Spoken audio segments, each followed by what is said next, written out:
Our third and final witness today will be known as Mrs. A.D. The order in her case reads like this.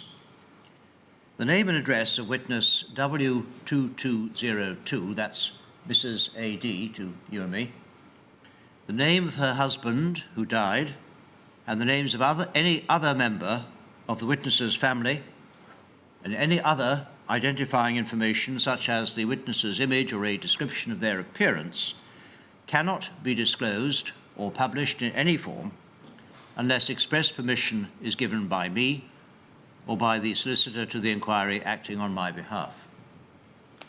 Witness W2202 must be referred to only as Mrs. A.D.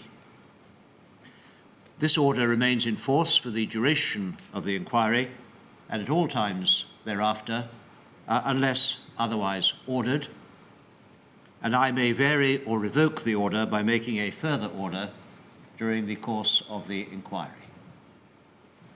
Mrs. A.D., please.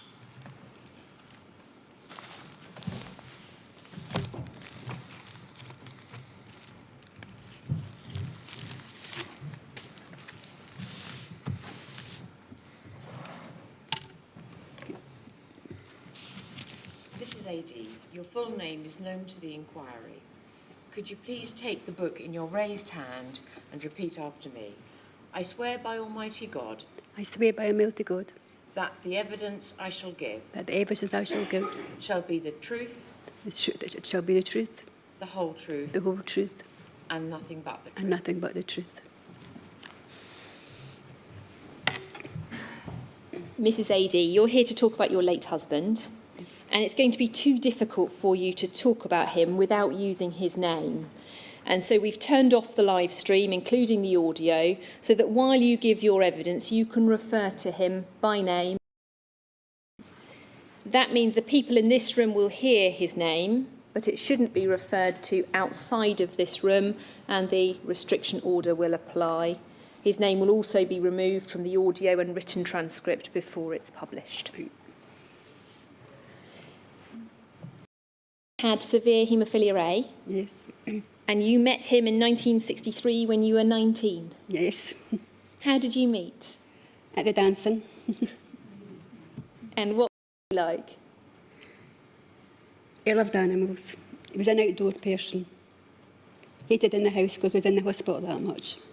Just loved animals and outside. You married just a year after you'd met, when you were 20? Yes. And one of 4 brothers. That's right. Who were all severe haemophiliacs. Correct. What did he tell you about how his haemophilia affected him when he was growing up?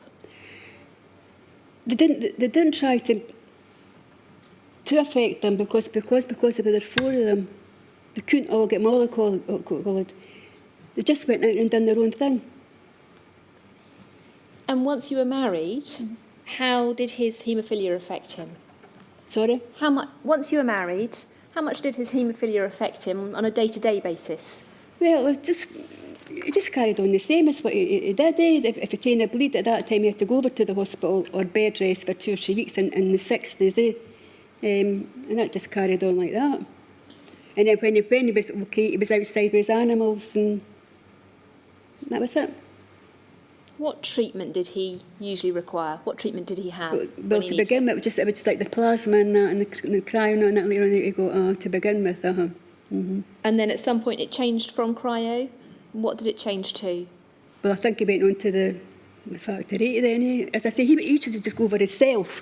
I never ever went over. We're quite a bit away from the hospital, He used to get the ambulance and come over himself, get his treatment and come back home again. He usually had his treatment at the Royal Infirmary. That's right. Apart from one occasion when you were at his niece's wedding and he needed treatment down in Coventry. That's correct. And at some point you're aware that he moved on to home treatment, but you're not entirely sure when. I just can't mind the date, no. Okay. No. And so he had treatment at home, but if he ran out of his factor 8, what did he do sometimes? When he had the treatment? If he ran out of factor products. Sometimes he would go down to his brothers. The one brother that he still had down beside him.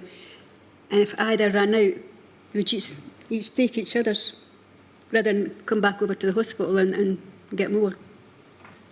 Did he ever talk to you about having been warned of any risks of infection from the Factor products? No.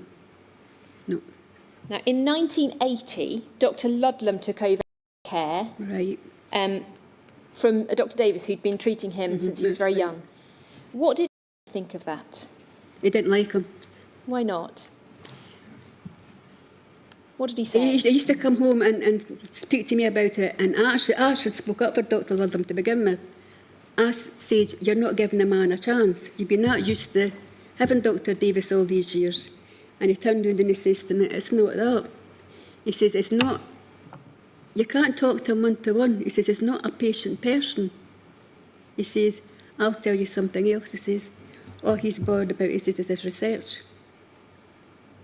You've said in your statement you didn't find Dr. Ludlam very approachable. You know, he says you couldn't get through to him. How often did he need treatment, as far as you're aware? Well, it depended. Some weeks they would maybe a couple of times a week we'd have to get it. Maybe medicine next week once. It just varied. There were hardly 2 weeks went by without he would have at least one bleed. And they were mostly bleeds in his knees. It was mostly his knee, yes. Could we have document 2202-006, please, Paul? And it's going to appear on, Mrs. AD, it's going to appear on your screen in front of you. Mm-hmm. It's a handwritten note that you found after he died. That's correct. And we can see that there's lots of treatment noted in 1984, a little bit in 85, 87, there's a note returned unused. And then we can see around about March 1984, a little note of the batch number 2910090. You've said that doesn't mean much to you, No. but we've heard evidence from previous witnesses about this particular batch, 2910090. If we just look again at the full picture, we can see 1987 returned unused. Is that your recollection as well, that if he hadn't used Factor and it had got to its use-by date, He would take it back again to the hospital, yes. Mm-hmm. Mm-hmm. Can we then have 2202-004, please? It's a letter written in 2003, and a little bit later I'm going to be asking you about how you ended up with this letter in 2003. But for now, can we just look at the middle paragraph? It's a letter from Dr. Ludlam, and it says, I've looked back at his records and find that he was negative for HIV antibody test on the 31st of January 1984, and was found to be positive on the 29th of May 1984. During this 5-month period, he was treated exclusively with Scottish National Blood Transfusion Factor VIII concentrate. It seems highly likely that he became infected from this concentrate. Was he told during the entirety of 1984, at any point in 1984, was he told that he was HIV positive? No.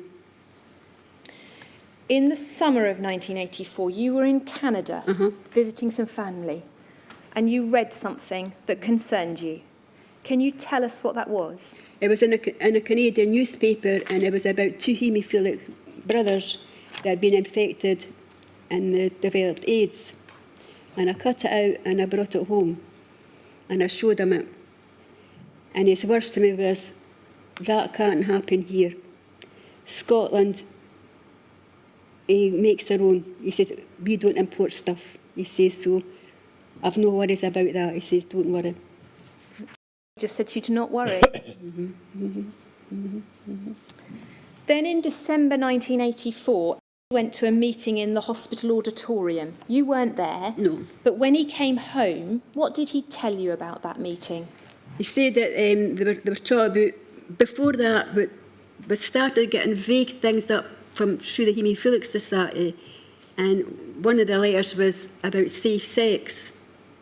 Use condoms and that, and him saying, use condoms? I've been married 20 years.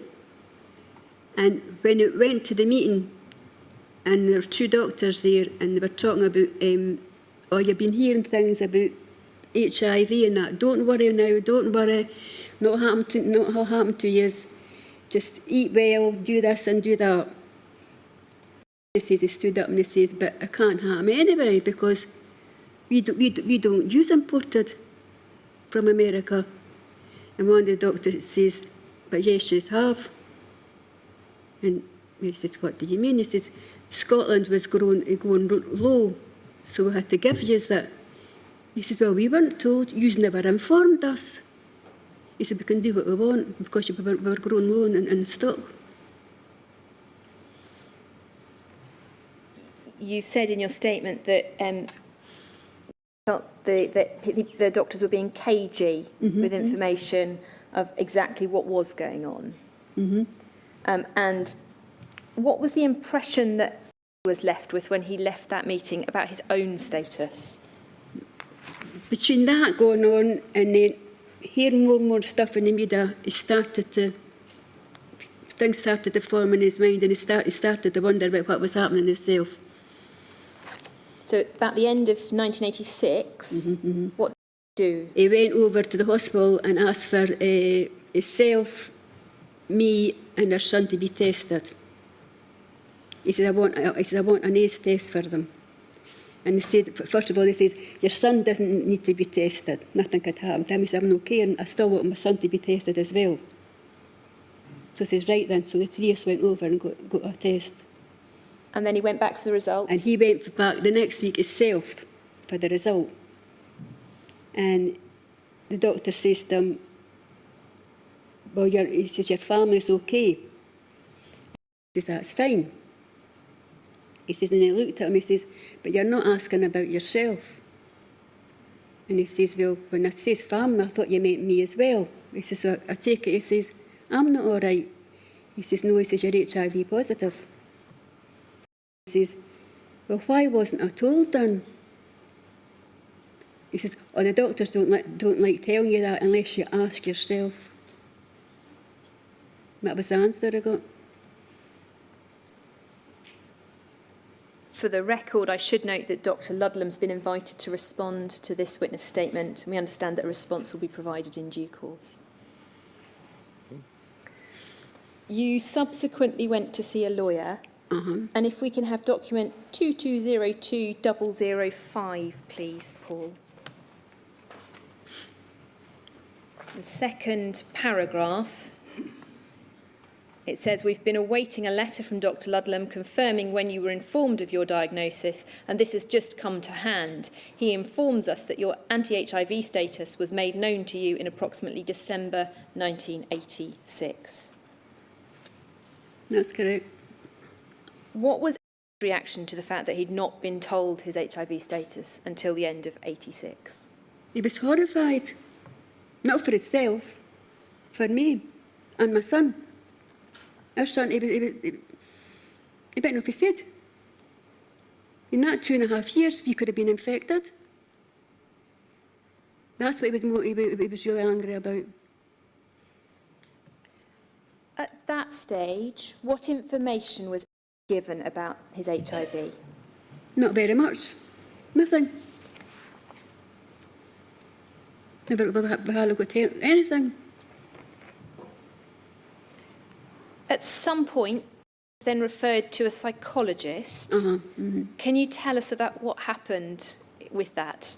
Well, as I say, to begin with, when they first met Alison, there was other circumstances, and he heard she was with other people, and he had a few words to say to her, but it turned out she became solely for the haemophilics.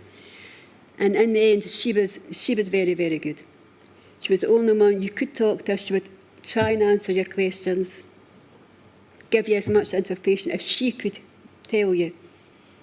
As I said, he was very inquisitive, and he wanted to know what was going to happen to him, what symptoms he could look forward.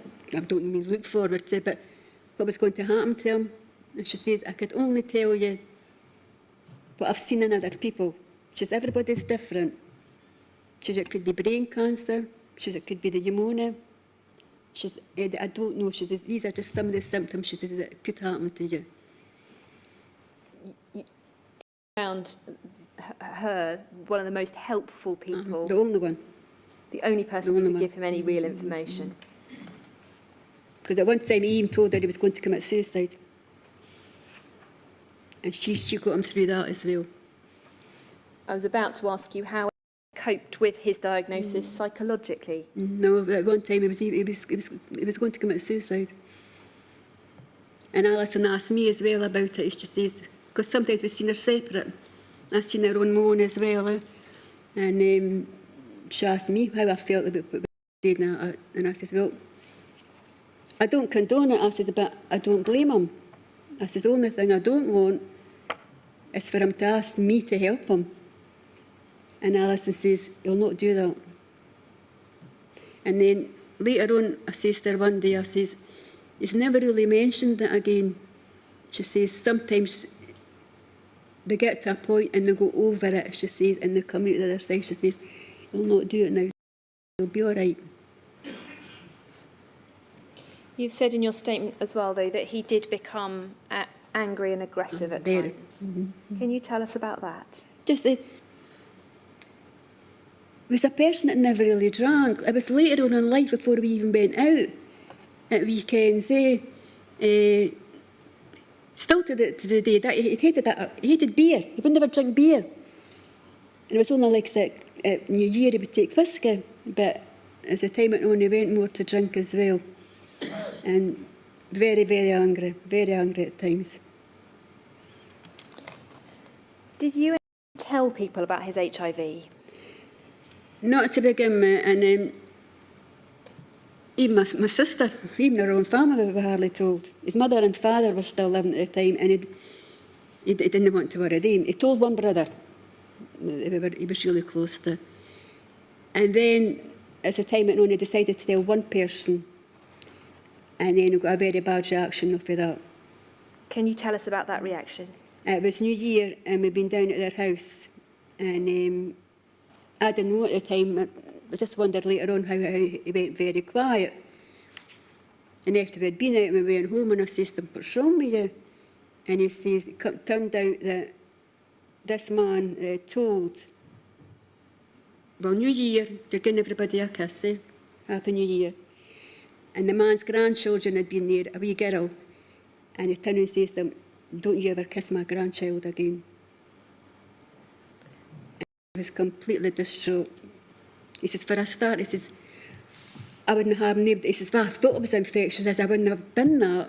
He says, plus it had been he says, he loved children. He said, I've never harmed a child in my life. He said, if I thought I was going to infect him, but I wouldn't have kissed anybody. He said, don't ever kiss my grandchild again. And it was a long, long time before he told anybody else. And later on, I should often say, when I've seen photos of him later on when he was ill, I should say to myself, why did I not realise people would know just looking at him, the state that he'd become before the end. But at that point, just after the New Year's party, you've said in your statement that his confidence went down and he became scared of anyone knowing about his diagnosis. See, we live in a small community, small village, and Alison used to say that. She says, I don't know if it's a good thing or a bad thing for you. She says, if people find out, she says, they could either all rally to you or they would know you, and if they want to go against you, they would know you right away. Because everybody knew the Hemi Felix and where we stay, everybody knew them. She says, I don't know. She says, when you're in a big town like Edinburgh or Glasgow, she says, you could be sitting with the person next to you and nobody would bother. But she says, when you're in a small community, she says, I don't know how that would work. And when did he start to become unwell physically? It was maybe at least a couple of years after he was diagnosed, and at least a couple of years after that, I was really start to then. And can you tell us what the early symptoms were for him? Well, he wouldn't eat. He started to lose his appetite. He was never a big person anyway, but he really started, he wouldn't eat. And for all he wasn't big, he liked his food, but got tired, very tired. Things like that to begin with. And then he started to get flu-like symptoms. And what else at that point? And then he got mouth ulcers, things like that. And then the first time he was diagnosed with pneumonia. And that was about 1990. He had his first bout of pneumonia. What happened with that? Well, he was in the hospital in the Edinburgh Royal Infirmary, and we were actually going to go on holiday. He'd got a caravan through Hemi Felix Society. We were going to Ireland. Some of his relatives come from Ireland years ago, and he always wanted to go, and we were going to go, and he'd seen the pneumonia. Well, we didn't know at that time it was a pneumonia, and he was in the hospital, and he was still adamant he was going to Ireland. And I think it was Dr. Henry Watson says to him, "You can go." He said, "But you'll come home in a box." And they taken the test of him, and I think he must have said to them, "We're looking to see what this is." And I went over to visit him that night, and he was standing at the top of the stairs. And I said, "What's wrong with you?" And he broke down. And he says, "I've just been told by a young doctor that he'd walked into the room where he was lying, and he says, 'That's the results back. You've got the pneumonia, you're full-blown AIDS,' and he walked back out the door again. And that's how he was told. And how did he feel about the way he had been told? He was very angry, and somebody must have said, but Dr. Watson come down, and we were in a waiting room, and he sent for, because he was calling him for everything, and that's being polite, and he sent for Alison Richardson, and Alison come down, but I must admit, Henry Watson says to him, "I don't blame you." He says, "You promised me," he says, "you would come and tell me when that result was in." He says, "I didn't even get the result." He says, "That should never have happened." He says, "You should never have been told that way." At around this time, your GP tried to get you and the disability allowance. Yes, that was my own doctor, our own local doctor. What happened there with that? Well, it was October. My husband he'd been up to the doctors for something, and he says, explained it to him, and he says, "Okay, so I've been in for that, and I was refused." And your doctor says, "No," he says, "Well, he says, you know the circumstances. It is a fatal disease you've got." He says, "This, you know medicals." He says, "I say what's on the letter." He says, "And you get it through within 2 or 3 weeks." He says, "I'm going ahead then." He says, "I'll help you financially." And because that date stuck in my mind is the 6th of October. He was back up again in December, and the doctor says, "Did you get your money?" He says, "I haven't heard any word." But a nice thing for Christmas. In January, he got taken into the hospital again, pneumonia again, and he was talking to, it was Geraldine Brown at that time, the social worker, and he told her, and she says, "That's funny, because she says, you do get that right away." She says, "I'll inquire." She come back, she says, "They're saying that they haven't got your doctor's letter." She says, "But I've spoken to your doctor, he's going to put another letter in." She says, "Fine." This went on to April. She inquired again. Then it said they never had the doctor's sick letter through in Edinburgh. And your doctor says, "It's 2 letters, I can't put any more in." So that time, it was Gordon Brown, was our MP at that time, and he came to be with her. He went down and explained to him. He says, "Right." And he's seen about it. And it was the next September, I got a letter.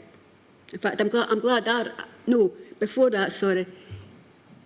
It was not long after that, and Geraldine phoned me, and he'd been in the hospital again, and he'd just come home, and he wasn't eating at all by that time. And I actually had him hooked up to the wall, because I never had to stand at that time, to feed him, to keep him alive. And Geraldine phoned, she says, "I've got good news and I've got bad news." She says, "They're finally admitting they've got the letters. Best to get a medical." I says, "I've got a man hooked up to a wall to keep him alive." I says, "Kenstam, I don't want the money." I says, "Keep it."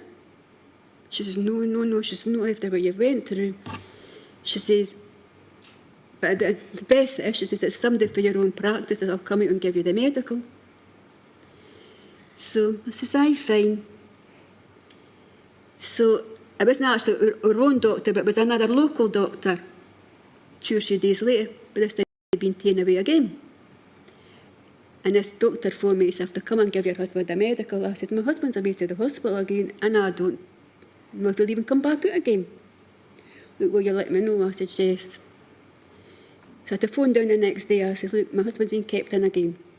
He says, I don't know what's going on here. He says, I usually get told either to tell him to reapply. He says, I'm phoning him.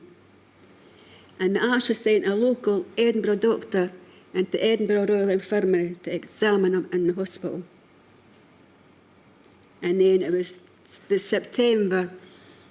I'm glad I read the letter first in the morning, because when he come down and read it, the paper went up in the air. And I said, look, read it again. But it read, we have refused you the special attendance allowance, but on reflection, we will give you night and day one. It was exactly the same money.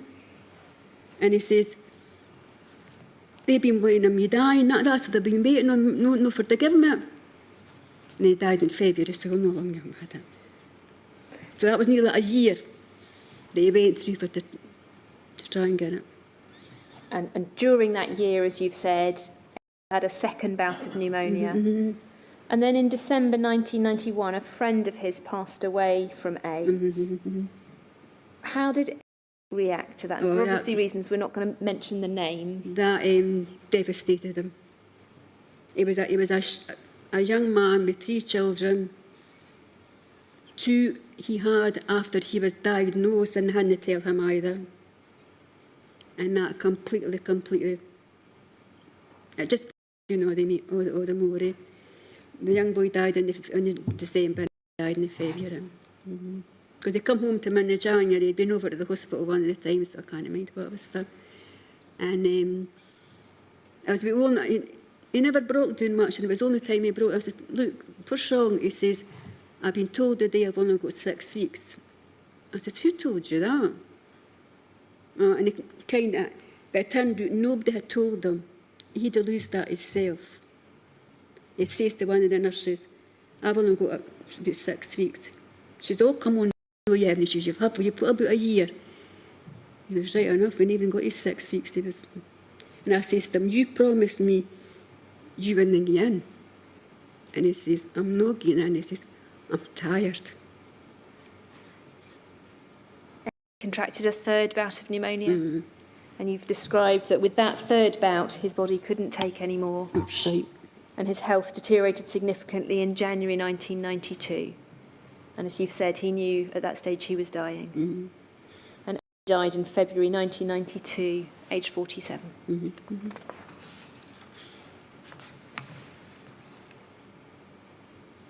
What can you tell us about what happened after he died in relation to the funeral and the arrangements with the body? Well, when my husband died, as I say before, we live in a small community, and at that time it was an old man, the undertaker. Everybody in the place knew him. And he come that morning and he started to say, I'll do this with him, and he'll do that, I'll do that with him. And I says, I have to say to him. So I says to him, I says, look, I did. And he just stopped. He says, look, I don't mean any harm to you. He says, but I can't touch him. He says he has to be taken away. And he went away. I don't know who was he contacted, and we're sitting, and my sister and my brother-in-law that was in, and because I could mind my son coming and throwing me in the kitchen, and I could just hear my son saying, Uncle, will you help me? And he says, yes, son. He says, and the 2 of them put his dad in a body bag. Your son was 24? My son was 24-year-old, and he had to put his dad in a body bag. Can you tell us how that's affected your son? My son, for years, It took my son a long time. My son is very, very deep. He struggled many a year for trying to come to terms with his dad and the way he died. Very, very deep, my son, and he struggled. Even yet, he's married and that now, but his wife had a good few hard months, years with him to begin with. But just as I say, it's very, very deep. It didn't show his feelings easy, my son.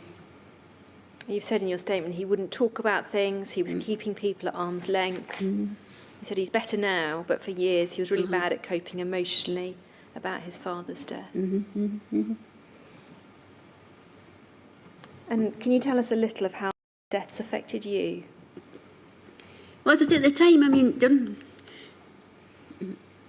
I was used to hear me feel like on my days where then you're just getting on with stuff, and you got on with it and that, but it takes a long time before it hits you as well, and you're not thinking about the implications, I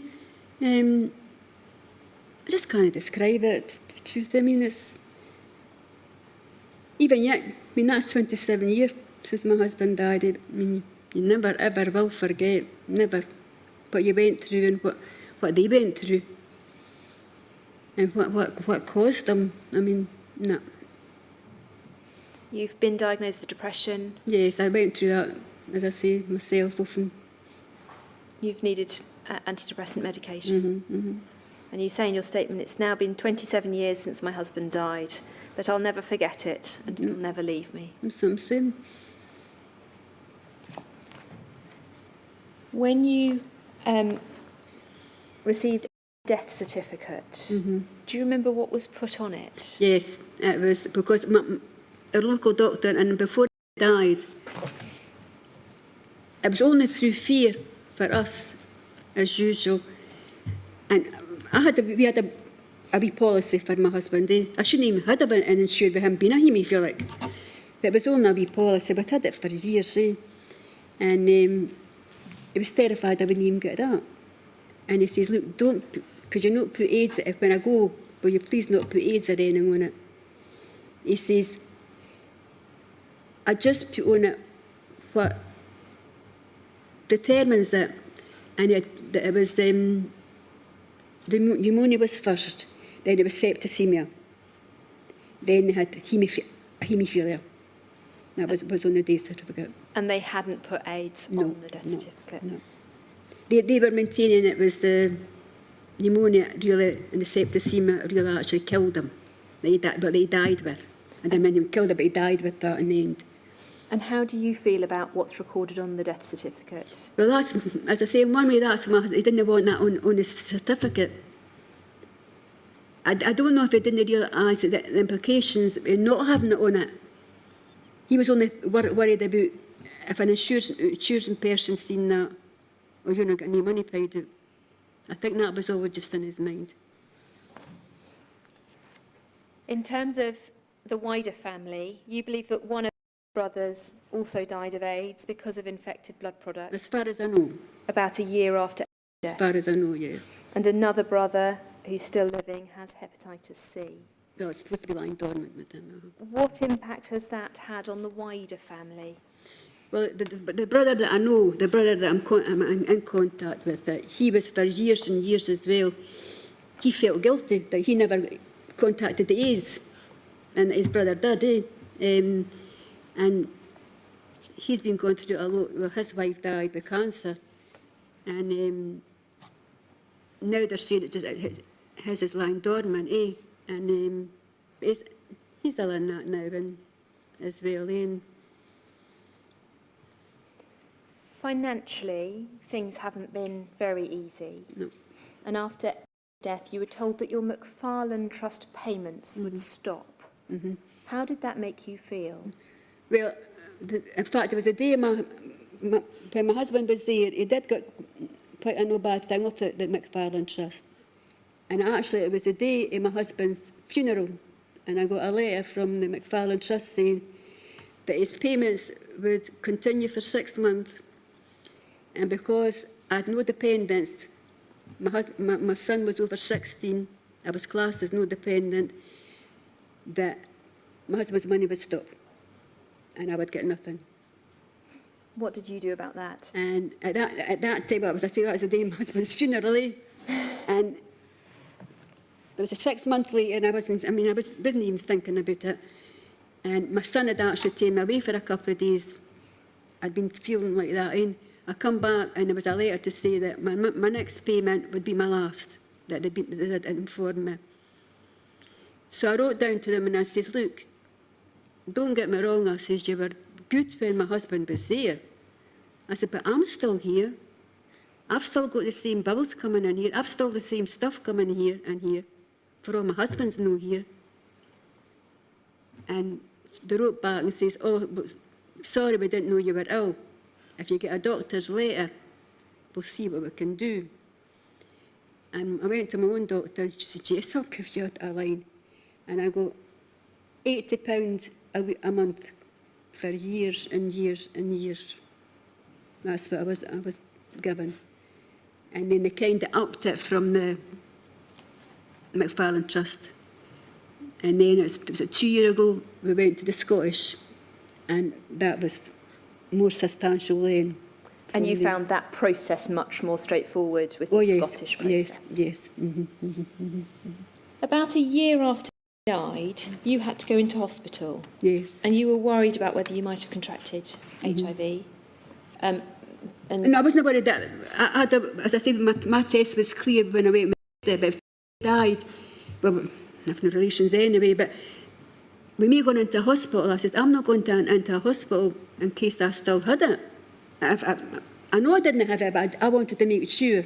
I didn't want anybody to go through what I went through. And I went to my own doctor and asked to be tested for the AIDS again, and that come back clear.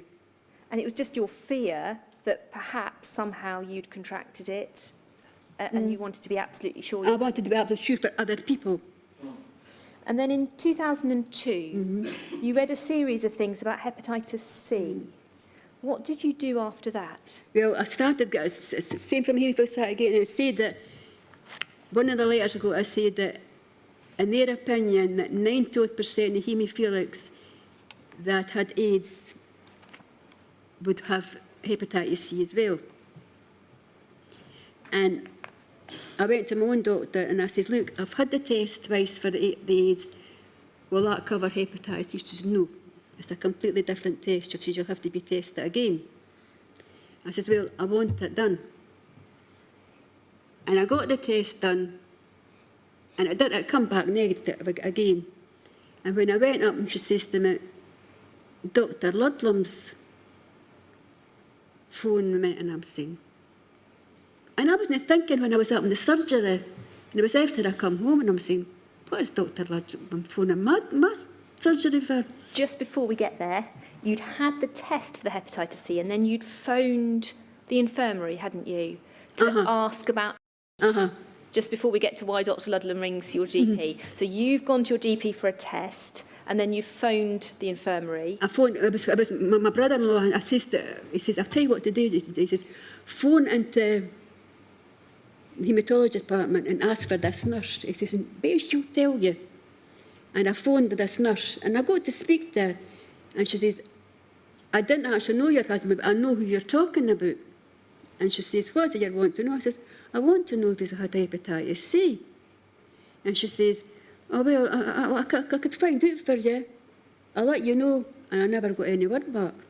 And then you went to your own GP for your own hepatitis C results. And what did the GP tell you? And she says, Dr. Ludlam phoned you.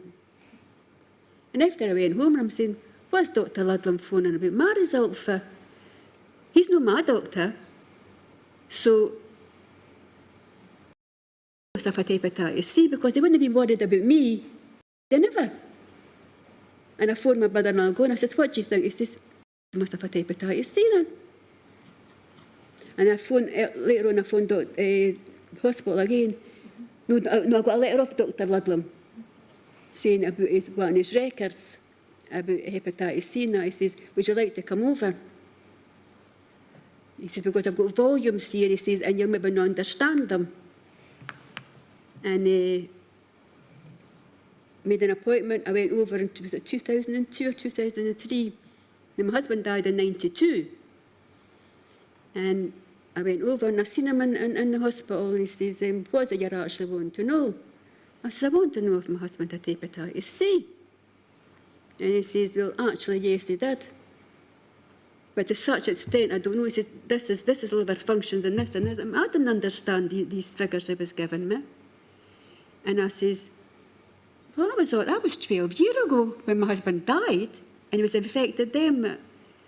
Why was he not? Why was I not even told? I says, that's 12 years ago. He says, hepatitis C is not passed through sex. He says, it's only passed through dirty needles or blood transfusions. And I'm saying, a doctor in haematology tell me that. I says, that's what he says to me.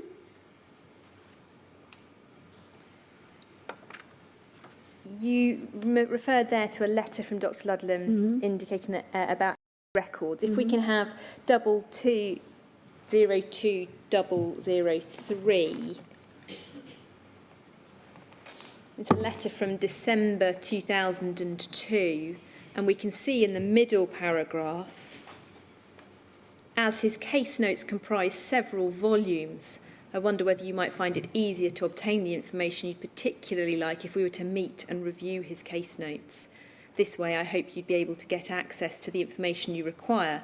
I'm concerned that as the case notes are very extensive, you might have some difficulty in obtaining the results. And there's then an offer to phone and have a meeting with him, which is the meeting you've just described. When you got records, how much did you receive? About 40 pages or something. That's all I got. And when you reviewed them, first of all, if we can have 2202002, please. Within it was a result of a positive hepatitis C result. And if we look in the top right corner, we can see that it was reported, date reported, in January 1992. But you're clear in your mind that he didn't know before he died that he was hepatitis C I know for positive. No 100%, I know for 1,000,000%. Because they come right home that day, walked in my door and told me about HIV positive. If he knew he had hepatitis C, he'd have come home and told me as well. Not for himself, as I've tried to say, for my sake. He wouldn't have been bothered about, I'm not saying he wouldn't have been bothered about himself, but he'd been worried about me. I know for a fact he didn't know he had hepatitis C.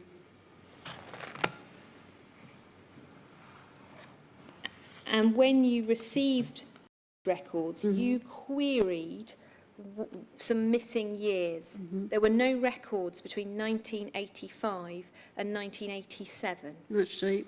And after you raised that query, you received the letter from Dr. Ludlam that we looked at earlier, at 004, please, Paul.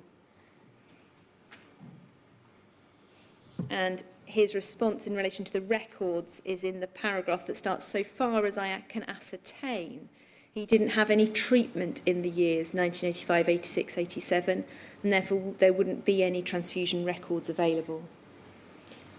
But you don't think that's right? Well, for a start, he was a haemophilic. He hardly went 2 weeks without a bleed. And he said he went away 3 years without being to the hospital. It's not possible. And does that mean he wasn't treated for the HIV or AIDS in the 3 years as well? That he says he couldn't find any treatment. Since then, since you got records, you've been told that it was probably part of some research undertaken by Dr. Ludlam. I've been told that, yes. And he was one of what's been called the Edinburgh cohort. Were you aware of whether ever agreed to being the subject of any research work? No. You're not aware, or you don't No, think sorry, he no. was? I know for a fact, I didn't know, sorry, I didn't know, and he didn't know, I know for a fact, no, that he was ever given research, no. Those are the questions I have for you. Is there anything else you would like to say? I've got a statement, if you don't mind. Please do.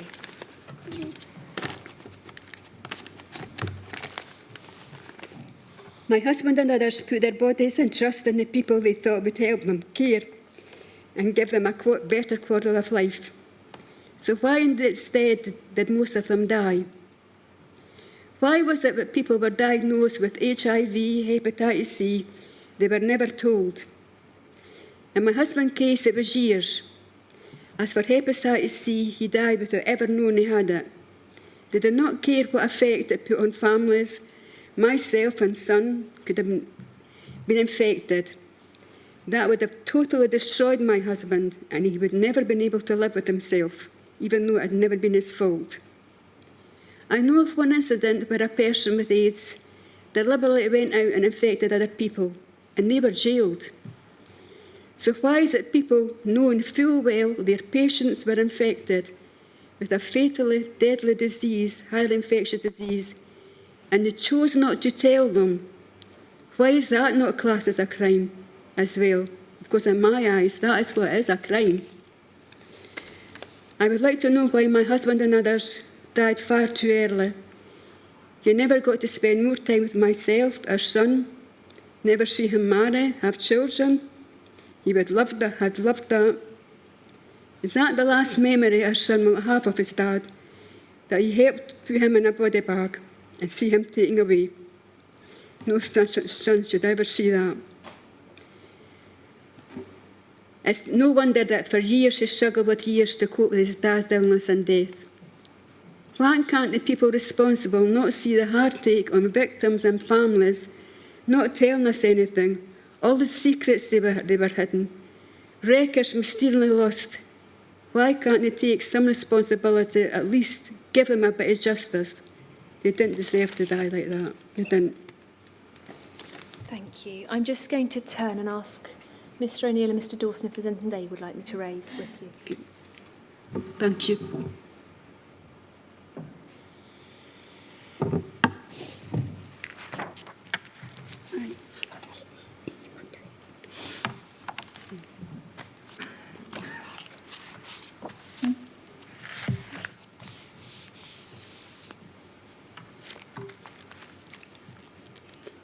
All right.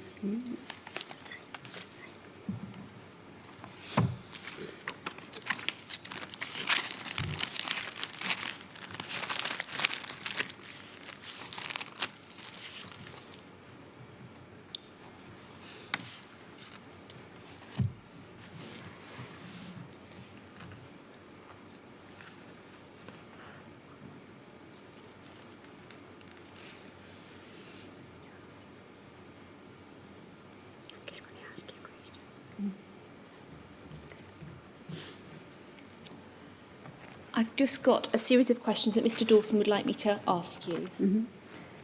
We went to the handwritten document with those numbers of the dates and the batches.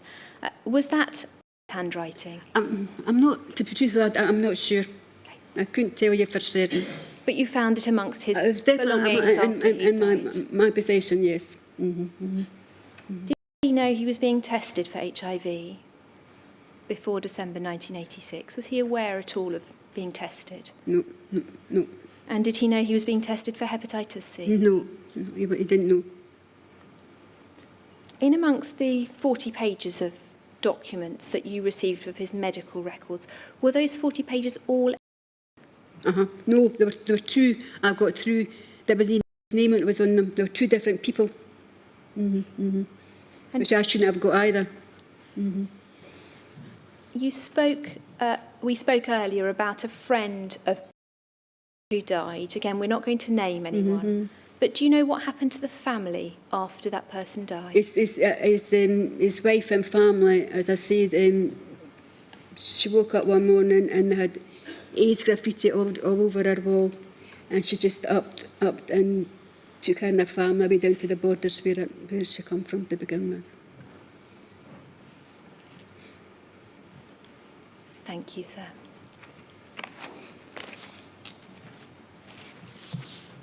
Well, thank you. You've given us an account of how you were met with silence rather than with information. And when it came to dealing with some of the authorities, such as when you applied for special hardship allowance, how you had insult added to injury. Thank you very much for that, and for, again, shining some light on different aspects of what we've been hearing about. As I say, everyone's testimony says something a little different. Thank you very much. Thank you.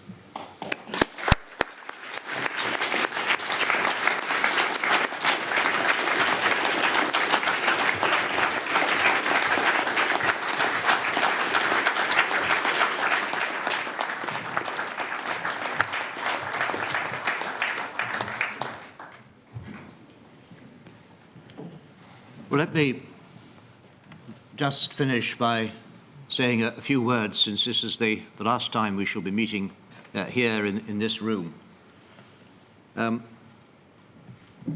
I reflected that the dates that have been chosen for the Edinburgh hearings, totally coincidentally, have a certain significance for the inquiry.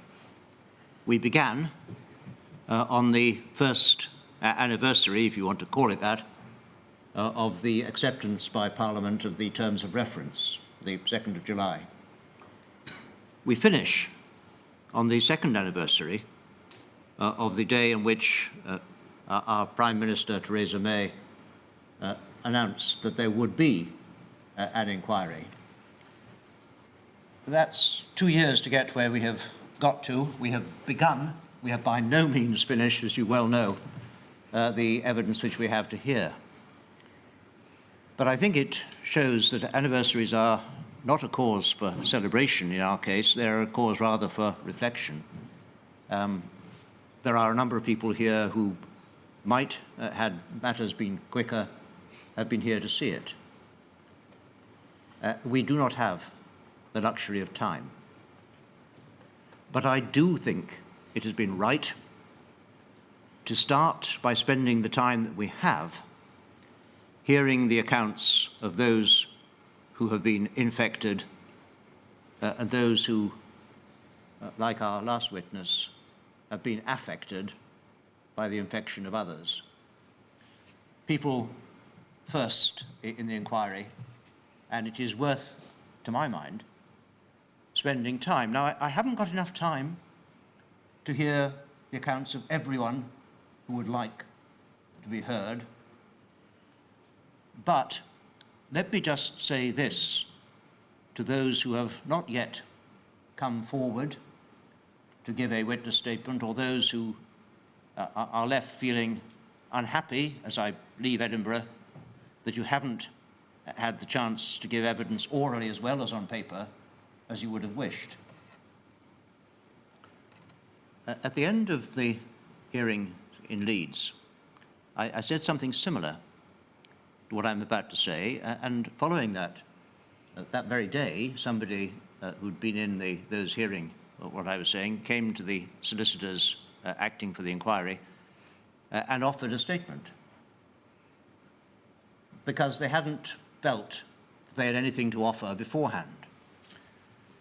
And it does not matter that you feel that other people may have more compelling stories or more distressing stories or more detailed stories, or can talk about more people in their family who've been affected than you can, or that your story simply seems so repetitive of that which has been told by others, because every single story plays a part, even if it is a part which reinforces that which has already been said. One pebble does not make a beach. A lot of pebbles do. A statement may be a pebble, it may be a rock, but all of them have value.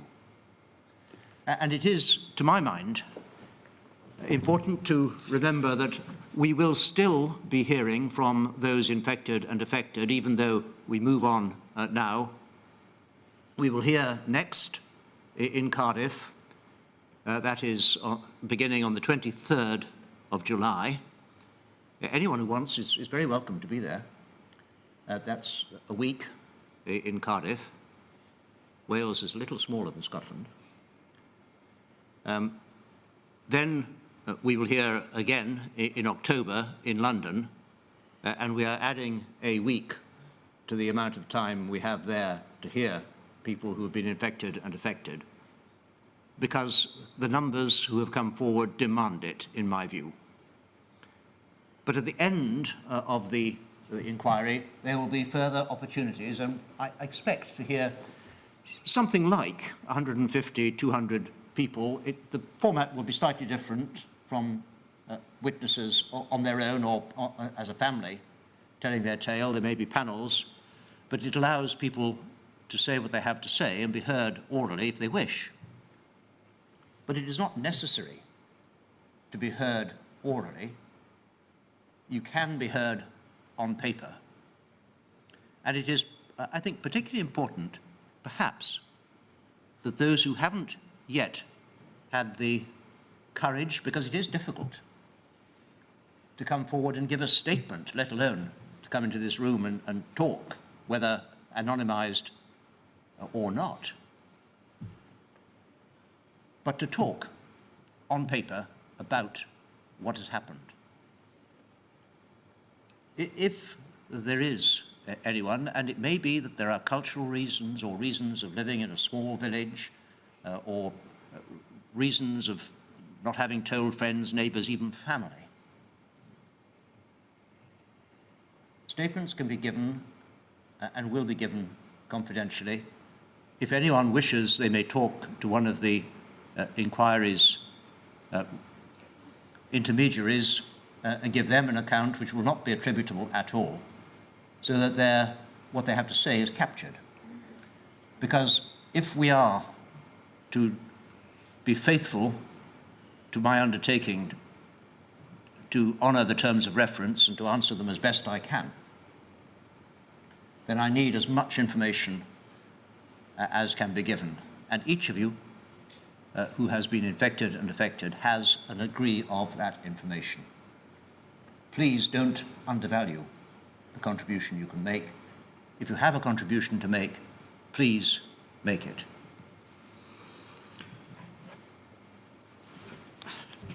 As I've been listening, I was asked earlier today whether it was different in each of the different centres we've been to. It has been. There is obviously much more in common than there is that separates. But each individual centre that we've been to, and it has shown to me the value of coming out of London and not being London-centric. We are, after all, a UK-wide inquiry, and it is a matter of principle to me that we should be out and around the country as much as we can realistically be within the constraints of finance and time that we have. But there have been similar stories in different centres, rather with a different emphasis. But in each case, those who have given evidence have shown, to my mind, impressive dignity, impressive courage, and impressive resilience in most cases. And I'd just like to thank those of you who've given evidence here and those of you who have supported them by listening for giving that evidence and for being here to listen. Because, as I have repeatedly said, listening is what this inquiry is and ought to be about. And just on the listening theme, the processes we use in this inquiry, I'm not, I hope, arrogant enough to think that we have got it completely right. I'm sure that there are matters that can be improved. If any of you think that there are aspects of what has happened to you and your experience in the last couple of weeks that could be done better, don't hesitate to mention that. If you're represented by one of the firms which represent core participants, tell them. If you are a direct witness of the inquiry, don't hesitate to be in touch with one of the inquiry's secretariat, because if we do anything, we want to do it right. So, finally, thank you. Thank you, Edinburgh, for being so hospitable. Thank you in a different way for the staff. They're different from you because you choose to be here, you volunteered, you don't have to be here. The staff, it is their job, it is what they do. And so in a sense, when I thank them rather in a different way for being here and serving us as they have. But most of all, I thank the witnesses for educating us, me, the inquiry team, just that little bit more. Those of you who come to London or Cardiff, I look forward to seeing you again. Thank you very much.